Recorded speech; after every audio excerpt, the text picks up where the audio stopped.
Aku menghampiri nenek itu dengan diikuti Hafiza di belakang. Aku mencoba bertanya kepada beliau karena aku lihat nenek itu seperti kebingungan. "Nenek dari mana? Saya tidak pernah melihat nenek sebelumnya di sini." Aku mendekat. "Nenek sepertinya tersesat. Nenek sedang menunggu cucu nenek menjemput," jawabnya. "Bagaimana ceritanya, Nek? Ayo." Nenek masuk saja ke dalam sambil menunggu cucu nenek itu menjemput. Aku mulai menuntun nenek dan memintanya beristirahat sejenak sambil menunggu ada seseorang yang menjemputnya. "Terima kasih sudah mau menolong nenek," ucapnya. Kubuatkan teh manis hangat untuknya. "Jadi bagaimana ceritanya nenek bisa pisah dengan cucu nenek?" tanyaku mengulang. Tetapi nenek itu tidak menjawab pertanyaanku. Aku duduk memangku Hafiza berhadapan dengan si nenek. Matanya memandang tajam Hafiza. "Nek," aku memanggil si nenek agar beliau mengalihkan pandangan, karena kulihat nenek itu masih terus-menerus memandang Hafiza dengan tatapan tak biasa. "Oh iya, ini Hafiza anak saya, Nek." Kedua kali aku mencoba mengalihkan pandangan nenek dengan mengenalkan Fiza. "Cantik sekali," jawab nenek itu sembari meneguk teh manis yang kubuatkan untuknya. "Apakah nenek lapar? Saya ambilkan makanan di dalam ya." "Tidak, terima kasih. Nenek tidak lapar. Ini sudah lebih dari cukup," jawabnya. Sementara itu, "Bu, Hafiza main di kamar ya." Mungkin Hafiza bosan. Dia turun dari pangkuanku dan beranjak menuju kamar. "Iya sayang." Aku masih berbincang-bincang dengan nenek di ruang tamu. "Kamu anak yang baik, ramah dan sopan. Terima kasih ya sudah mau menolong nenek." Lagi-lagi nenek itu mengucapkan terima kasih padaku. "Menolong itu kan suatu kewajiban. Nenek jangan terlalu memuji begitu ya, Nek," senyumku. "Kamu juga harus berhati-hati, Nak. Terkadang kebaikan orang akan dimanfaatkan dan dijadikan kesempatan oleh orang lain," ucap nenek meneguk teh hangat kembali. Apa maksud perkataan nenek? Aku hanya mengiyakan perkataannya. Bukankah kita harus selalu berhati-hati dimanapun dan kapanpun? "Iya, Nek, insya Allah. Kamu juga wanita solihah," ucap nenek masih saja memuji. Saat itu juga aku mengingat semua dosa-dosa yang pernah aku lakukan. Aku tidak pantas dikatakan wanita solehah. Aku merasa jauh dari kata itu, dan akulah fakir ilmu dan si pendosa yang berlumur dosa. "Tidak seperti yang nenek pikirkan," jawabku sembari tersenyum ke arahnya. "Apakah kamu tahu, tidak ada manusia yang sempurna di dunia ini? Semua punya kesalahan dan dosa, bahkan kesalahan di masa lalu sekalipun yang terus menghantui. Itu adalah hal yang wajar. Hanya saja yang membedakan di akhirnya adalah dia yang tidak mampu dan tidak mau berusaha berubah, atau dia yang mampu dan berusaha untuk berubah menjadi seseorang yang lebih baik dari sebelumnya. Solihah itu bukan berasal dari orang yang suci dan tidak mempunyai dosa, tetapi pendosa yang berusaha taat dan kembali kepada Tuhannya," jelasnya. "Iya, Nek. Insya Allah, semoga saya bisa berubah menjadi seseorang yang lebih baik lagi dari sebelumnya. Amin. Jangan pernah tinggalkan sholat wajibmu. Berpuasalah semampumu. Perbanyaklah sholat sunnah dan apapun yang disunahkan oleh nabimu. Jangan tinggalkan sholat duha dan sholat malam."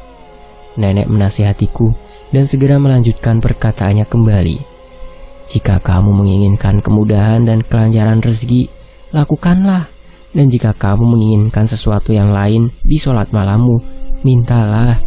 Lamakan sujud dan doamu, Nak. Setelah itu, percayalah, Tuhanmu akan menolong hamba yang meminta kepadanya.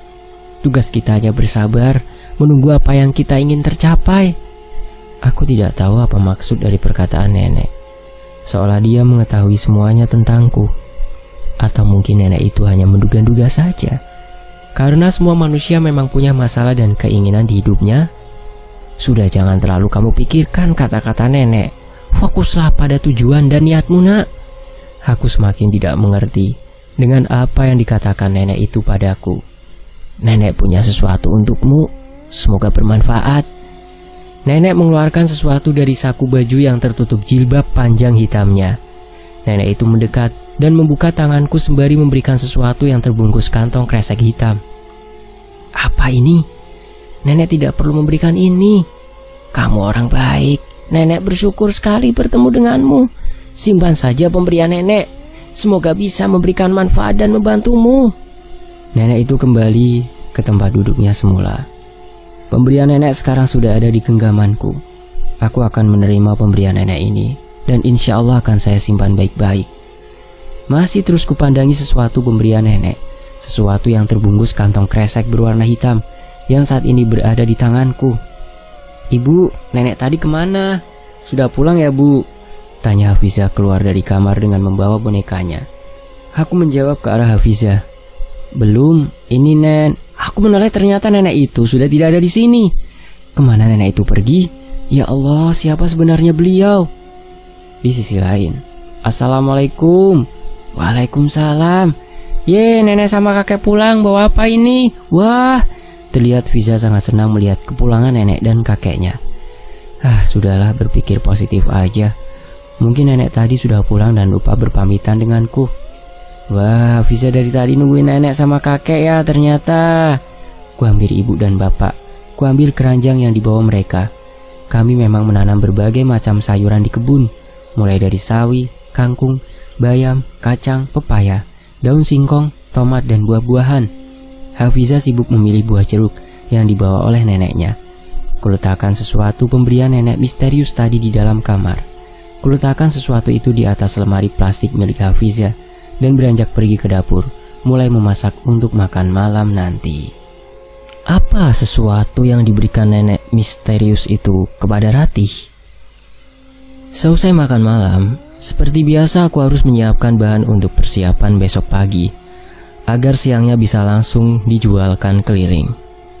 Sementara anakku Fiza, dia sedang sibuk belajar dibantu oleh neneknya. Bapak baru saja keluar karena ada satu urusan. Setelah semuanya beres, aku langsung mengajak Fiza untuk beristirahat. Tidak dengan waktu lama, dia pun tertidur. Kunaikkan selimut ke badan Hafizah dan langsung beranjak melanjutkan pekerjaan yang belum terselesaikan. Malam ini, ibu tidak membantuku. Mungkin karena ibu lelah dari kebun. Waktu menunjukkan pukul 11 malam. Mata ini semakin berat. Ingin cepat rasanya, kupejamkan mata dan kurebahkan badanku. Sementara itu, mataku kian terpejam. Namun tiba-tiba aku memikirkan kedatangan nenek misterius yang tiba-tiba menghilang begitu saja tanpa permisi. Siapa nenek itu? Dari mana asalnya? Di mana nenek? Apakah nenek itu sudah bertemu dengan cucunya? Dan aku baru ingat, nenek itu memberikan sesuatu dan belum sempat aku lihat. Apa isi di dalam kantong kresek hitam ini? Kuambil pemberian nenek yang kusimpan di atas lemari. Aku membukanya dengan sangat berhati-hati. Kantong kresek hitam yang diikat dengan 3 karet gelang berwarna putih. Di dalamnya terdapat sebuah kotak berwarna hitam. Apa ini? Kuat sekali perekat kotak. Pisau dan gunting sudah kusiapkan untuk membuka. Melihat apa isi dalam kotak, dan ternyata sebuah Al-Quran kecil. Isinya sebuah Al-Quran kecil berukuran sangat kecil. Sampul Al-Quran ini berwarna hitam legam yang polos. Namun di dalamnya sangat menakjubkan. Setiap huruf-huruf di dalamnya berwarna kuning keemasan. Tulisannya timbul dengan pernak-pernik emas. Bukan hanya itu, setiap lembarnya mengeluarkan sinar kuning yang terang dari halaman satu ke halaman berikutnya. Masya Allah, kenapa nenek itu memberikan barang berharganya kepadaku? Masih terus kupandang Al-Quran indah yang berada di dalam genggamanku. Jujur saja, aku sangatlah senang mendapatkannya dari nenek yang belum aku ketahui namanya dan dari mana asalnya. Sebuah Al-Quran yang menakjubkan kini berada di tangan kananku. Kuletakkan Al-Quran yang kugenggam di atas bantal, tepat di atas Hafizah tertidur. Lalu aku baringkan badanku dan bersiap untuk tidur. Selepas terbangun, seperti biasa ku ambil air wudhu dan bersiap untuk melaksanakan sholat tahajud. Lama dalam sujudku, lama dalam doaku. Ku panjatkan satu nama di dalamnya, yaitu sebuah nama yang sedang berada di pikiranku saat ini, Mas Ray. Dengan bercucuran air mata, aku terus berdoa untuknya. Ya Allah, ya Tuhanku, tiada satu nama yang kusebut saat ini selain Mas Re. Sosok asap hitam yang kukenal di masa lalu ialah sosok yang aku kenal sebagai makhluk jahat yang mengganggu hidupku. Namun sosok Mas Re yang kukenal pada saat ini, dia makhluk yang baik. Dia pantang menyerah, kuat dan tegar menjalani siksanya. Bantulah sosok Mas Re, selamatkanlah dia. Bantu Mas Re agar bisa terlepas dari siksaan itu dan terbebas. Aku mohon maafkanlah semua kesalahanku. Aku mohon kepadamu, berikanlah keselamatan untuknya. Tolonglah Mas Re di sana. Mas Re saat ini sedang merasakan sakit. Dia sudah tidak berdaya lagi. Sudah cukup dan sudah terlalu lama sakit yang ia rasakan. Penderitaan yang ia dapatkan dari bangsanya. Tolong berikanlah keajaibanmu dan kekuasaanmu ya Tuhan. Jauhkanlah dia dari segala kejahatan-kejahatan di sekelilingnya. Ya Allah, ya Tuhanku, malam ini aku meminta lebih dari itu. Aku tak meminta lebih dari itu ya Allah. Jika tak kau izinkan untuk hidup bersamanya, aku pun ikhlas. Karena tidak ada satu makhluk pun yang bisa memaksakan kehendak-Mu. Tolonglah Mas Re dengan caramu ya Allah. Tolong dia. Semakin deras air mataku yang keluar. Sangat sulit untuk kuungkapkan perasaan ini. Bahkan tak ada satupun orang yang tahu kecuali hanya Tuhan yang mengetahuinya. Ku ambil sebuah Al-Quran kecil dan kubuka dengan berhati-hati. Aku baca dengan teliti. Sementara itu di sisi lain, tarikan kuat menarikku dengan paksa. Tak kuasa kuhentikan tarikan luar biasa dari Al-Quran yang sedang kupegang ini. Tubuhku kian masuk ke dalamnya. Aku masuk ke dalam lorong-lorong. Masih sangat panjang. Teriakanku seakan sudah tidak bisa terdengar dari dalam kamar. Aku terseret sudah sangat jauh dari kamarku. Kupanggil nama Hafiza. Kupanggil-panggil ibu dan bapakku. Namun tetap saja sia-sia. Tubuhku masuk ke lorong dengan begitu cepat. Tak ada yang bisa mendengarku. Ketakutan membuat aku semakin tidak bisa berpikir jernih. Aku melihat ada cahaya dari ujung kamar asal Al-Quran. Cahaya itu mulai mengecil dan tak terlihat. Artinya aku sudah sangat jauh. Hanya Allah lah yang bisa mendengar sekarang. Hanya Dia yang bisa menolongku saat ini. Kupanjatkan doa dengan ketakutan hebat. Aku tak tahu apa yang terjadi hingga aku bisa kemari. Aku tadi hanya membaca isi Al-Quran pemberian nenek. Bagaimana jika aku tak bisa kembali berkumpul dengan keluargaku, sedangkan lorong ini terlihat masih sangat panjang. Semakin cepat aku dibawa oleh arus lorong hitam ini. Ya Allah, tolong aku. Entah kenapa, tiba-tiba dengan mudahnya aku tertidur. Tidak tahu sudah berapa panjang aku terseret, terhisap ke lorong waktu. Entah berapa lama aku terbawa oleh lorong aneh ini. Mungkinkah ini cara Tuhan mengurangi rasa takutku? Ia membuat aku tertidur hingga akhirnya lorong itu hilang. Dan sekarang aku berada di suatu tempat asing. Tempat apa ini? Di mana aku ini sebenarnya? Mana lorong yang membawaku kemari? Aku rindu Hafiza anakku. Aku merindukan keluargaku. Aku rindu tempat tinggalku. Aku ingin kembali. Di mana sebenarnya aku? Di sini aku masih mengenakan mukena, mencoba berjalan ke sana kemari untuk menemukan arah jalan pulang. Tak henti-hentinya aku berdoa dan meneteskan air mata di tempat asing ini. Sudah cukup lama mencari, namun tak juga kutemukan jalan untuk kembali. Bukan menyerah, aku sangat lelah. Kutiup dan kuusap sebuah batu yang berserakan untuk dijadikan tempat duduk. Batu yang penuh dengan debu tebal yang menyelimuti. Pepohonan di sini pun nyaris tertutup oleh banyak sekali debu. Tak ada gunanya aku terus menangis seperti ini. Aku harus kuat dan bersabar. Aku pasti bisa mencari jalan keluar dengan hati dan pikiran yang tenang. Aku bangkit dari tempat duduk dan berjalan menjauh dari tempat ini, berharap ada jalan keluar. Doa terus aku panjatkan di setiap langkah kakiku. Dzikir, sholawat, dan surah-surah pendek terus aku baca tanpa henti. Serasa panjang tempat yang sudah aku tempuh. Semuanya terlihat sama, dari tempat satu ke tempat yang lain. Apa mungkin aku hanya berputar-putar saja? Kuhentikan langkahku. Entah berapa jam aku berjalan kaki. Hal aneh lainnya, di sini sangatlah terang, seperti layaknya di siang hari. Tetapi di mana letak matahari berada, aku tidak melihatnya. Lelah, aku haus dan lapar, rintihku. Sementara itu di sisi lain, apakah kamu tersesat? Tanya suara seseorang mengejutkanku. Spontan memang aku berlari menjauh, karena suara itu berasal tepat di belakangku. Ternyata seorang kakek tua menghampiriku. Dari mana kakek itu muncul? Apakah ada manusia yang tinggal di sini? Aku pun mencoba berpikir positif. Iya kek, saya tersesat, jawabku gemetar. Apakah kamu haus dan lapar? Kamu bisa ikut dengan saya. Kamu juga bisa beristirahat di rumah untuk menghilangkan penat. Kamu terlihat sudah sangat lelah. Mungkin ini pertolongan dari Allah. Aku memang sedang haus dan juga lapar. Bismillah, semoga kakek adalah orang yang baik. Aku mengikutinya dari belakang. Aneh sekali. Tempat ini seperti desa terpencil, namun padat akan penduduk. Baru saja aku kemari, tapi tidak ada apa-apa selain pepohonan dan bebatuan. Tapi, kenapa semua berubah menjadi banyak sekali rumah-rumah warga? Rumah semuanya terlihat sama. Rumah yang terbilang besar dan panjang, atap rumahnya terbuat dari batang padi. Dindingnya terbuat dari anyaman bambu. Anyaman bambu yang sangat bagus dan tertata rapi. Ayo masuk. Lamunanku buyar seketika. Kakek itu menyuruhku masuk ke dalam rumah, mengikutinya. Alas rumahnya tersusun rapi dengan kayu-kayu. Duduklah. Kakek mempersilahkanku untuk duduk. Aku duduk di sebuah kursi di antara banyak kursi yang lain.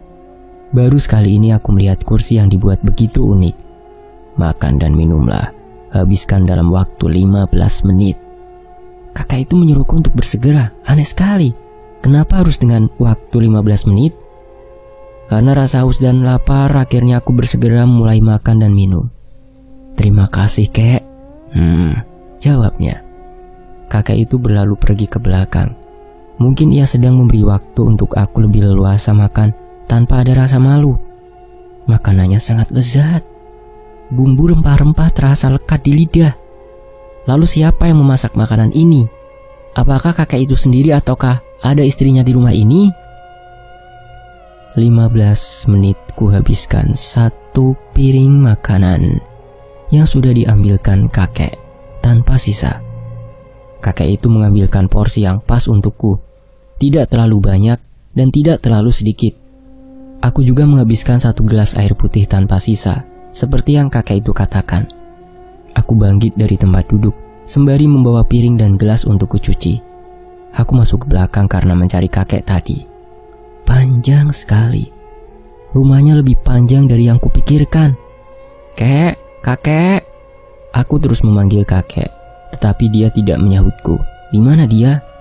Bukankah kakek kemari saat aku sedang menikmati makan dan minum darinya? Di belakang rumah ada sebuah sumur. Namun sayang, sumur itu sudah dipenuhi oleh lumut hijau. Sangat kumuh dan sangat kotor. Sepertinya juga sangat licin. Ember yang menggantung di roda terlihat sudah pecah, terbelah menjadi 2. Bagaimana bisa kakek itu mengambil air dari sumur itu? Embernya sudah terbelah. Talinya juga sudah hampir putus. Letakkan saja di sini. Biarkan. Jangan angkatkan kaki ke sana. Karena sangat licin. Ucap kakek yang lagi-lagi mengejutkanku. Aku dipersilahkan agar beristirahat oleh kakek. Entah siapa namanya. Aku belum tahu. Kakek itu mengantarku sampai ke depan pintu kamar. Beristirahatlah sementara di sini untuk melepaskan penat. Iya, terima kasih.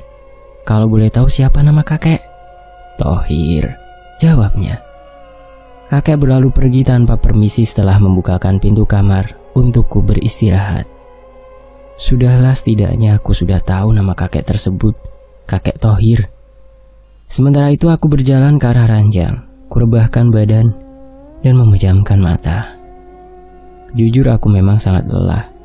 Lelah menahan rasa takut dan lelah memikirkan caranya untuk kembali. Besok akan kupikirkan lagi dan aku akan meminta tolong kepada kakek. Aku merindukan Hafiza. Sedang apa dia sekarang? Kututup wajah dengan kedua tanganku. Kamar ini sangat luas, tetapi hanya terdapat satu jendela kecil yang tertutup rapat. Aku beranjak bangun dari tempatku berbaring dan berusaha membuka jendela kamar agar udara bisa masuk ke dalam. Wush. Semilir angin malam menembus badan. Spontan aku langsung menutup kembali jendela yang telah terbuka. Malam? Bukankah masih terang? Yang kulihat sebelumnya di sana adalah pedesaan. Tapi di mana rumah warga? Aku tidak melihat ada rumah apalagi pedesaan. Kenapa semuanya menghilang? Kali ini aku mulai merasa ada kejanggalan. Di tempat sepi, tidak ada tanda kehidupan. Tapi tiba-tiba datang seorang kakek menghampiriku. Kakek Thohir memang baik. Dia memberikan makan dan minum ketika aku sedang lapar dan kehausan. Meskipun harus dengan waktu 15 menit. Apa mungkin kakek itu bukan manusia? Siapa kakek Thohir itu? Di mana sebenarnya aku ini? Kenapa aku selalu mengalami kejadian aneh? Au, mataku! Tiba-tiba mataku tidak bisa terbuka. Karena rasa sakit dan pedih. Aku melihat jelas. Aku mendengar suara Mas Re memanggil namaku dengan suara yang sangat lemah. Posisinya masih sama seperti kejadian pada mimpiku malam itu. Banyak sekelompok makhluk jahat yang sedang menertawakan kesakitannya. Jahat, kejam. Kau sudah tak punya kekuatan lagi untuk pergi ke dunia manusia. Suara lantang makhluk jahat itu membuatku sampai menutup kedua telinga. Jangankan nyawamu sampai ke dunia manusia, keluar dari ragamu saja sudah tak bisa kau lakukan lagi. Ini adalah hukuman setimpal yang pantas kau dapatkan, wahai pengkhianat bangsa. Semua makhluk jahat itu tertawa mendengar rajanya berkata lantang ke arah Mas Re. Jadi selama ini yang selalu menemuiku hanyalah nyawa yang berusaha keluar dari raganya, sementara raga Mas Re masih ada di sana. Bertahun-tahun sudah deritanya tak kunjung usai. Kepedihan hidup tak sebanding dengan pedihku.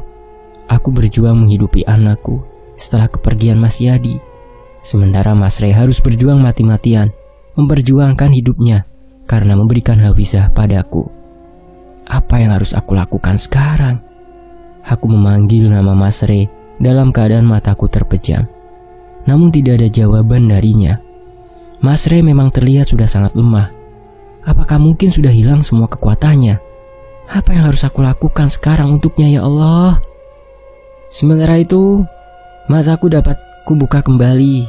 Tidak ada rasa sakit ataupun pedih sedikit pun setelahnya. Sekejap bayangan dan gambaran Mas Re hilang dari pandangan. Mas Re? Air mataku membasahi mukena yang masih kukenakan.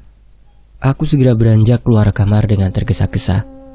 Rasa takut mulai bertambah besar. Aku harus cepat keluar dari rumah ini. Namun apa yang terjadi? Pintunya terkunci. Aku tidak bisa keluar dari kamar. Aku mencoba memanggil nama kakek Thohir, tetapi tetap tidak ada jawaban darinya. Banyak sekali kejadian-kejadian aneh yang terus saja aku alami. Apa itu? Ada sebuah buku besar tergeletak di bawah lemari. Lalu aku memberanikan diri untuk melangkah, mengambil buku itu dan membukanya. Buku besar berwarna hitam yang dipenuhi dengan debu. Foto keluarga. Ini adalah album foto keluarga. Di sini terdapat banyak sekali foto yang masih berwarna hitam putih. Kulihat di dalamnya ada gambar kakek Thohir. Lalu siapa yang sedang bersamanya itu? Spontan langsung kulemparkan album foto dengan asal. Aku melihat nenek misterius itu bersama kakek Thohir. Nenek yang mengatakan bahwa dirinya tersesat. Lalu ia memberikan sebuah Al-Quran kecil untukku. Hingga akhirnya aku sampai kemari karena Al-Quran pemberiannya. Apa maksud dari semua ini? Apa tujuan si nenek? Siapa dia? Apakah mereka juga dari bangsa jin? Apakah mereka mempunyai niat jahat kepadaku? Aku tidak mempunyai niat jahat. Terdengar dari suara ujung pintu yang terbuka. Ternyata nenek itu, iya, nenek yang mengaku tersesat dan memberikan sebuah Al-Quran. Dia masih memakai pakaian serba hitam dan kerudung panjangnya yang juga berwarna hitam. Saat itu pula, aku mundur beberapa langkah. Kali ini memang aku takut melihat nenek misterius itu. Tidak perlu takut. Aku adalah istri dari kakek Thohir. Aku masih terdiam membisu. Tidak ada jawaban dariku kecuali aku hanya bisa melangkah mundur ketika nenek itu mendekat dan terus saja mendekatiku. Jangan takut, aku yang meminta kakek Thohir agar menjemputmu ke sini. Kami tidak jahat. Lalu apa tujuan nenek membawa saya ke sini melalui sebuah Al-Quran kecil itu? Jawabku terbata-bata. Nenek itu malah tersenyum mendengar pertanyaanku. Bukankah kamu ingin menolong, Rey? Nenek itu berhenti mendekat. Aku semakin tidak mengerti dengan apa yang dikatakan si nenek. Jangan kamu tanyakan dari mana nenek mengetahuinya dan siapa kami sebenarnya, Ratih. Nenek itu mengetahui namaku. Dia memanggilku Ratih. Yang terpenting sekarang, selamatkan Rey secepatnya, atau kamu akan kehilangan Rey untuk selama-lamanya. Nenek itu duduk di atas ranjang dan memintaku duduk di dekatnya. Kemarilah, kami tidak akan jahat padamu. Tiba-tiba kakek Thohir muncul tepat di belakang. Kubalikan badan dan mundur dengan berlawanan arah. Kakek Thohir berjalan dan duduk di samping nenek. Kemarilah. Kali ini kakek Thohir yang memintaku untuk duduk. Aku masih takut. Aku masih belum mempercayai mereka sepenuhnya. Jika kamu ingin cepat pulang berkumpul lagi dengan keluargamu, percepatlah langkahmu. Kemarilah. Percayalah pada kami. Kami tidak akan berbuat jahat padamu. Nenek itu berusaha meyakinkan. Aku berjalan ke arah nenek dan kakek Thohir. Dengan berhati-hati, sembari ku mengucapkan bismillah, aku duduk di tengah mereka. Kamu ingin menolong Rey dari bangsanya, bukan? Tanya kakek Thohir ke arahku. Jika benar, segeralah untuk menolongnya sebelum Rey lenyap dari dunia, sambung nenek. Karena dibalik dia menahan sakitnya, siksaan yang diberikan oleh bangsanya, dia masih memaksakan dan berusaha diri untuk menjadi manusia dengan kekuatan yang sudah habis. Harapan dan impian tidak akan dia urungkan. Di hatinya sudah tertanam niat dan tekad untuk menjadi dan bersama dengan manusia. Faktanya sangat mustahil sekarang ini. Jika itu terjadi, bisa saja sosok Rey yang kamu kenal akan hilang abadi. Lanjut kakek Thohir menatap tajam mataku. Lalu apa yang harus aku lakukan sekarang? Aku tidak bisa melakukan apa-apa selain berdoa. Jawabku mengusap butir air mata yang menetes deras.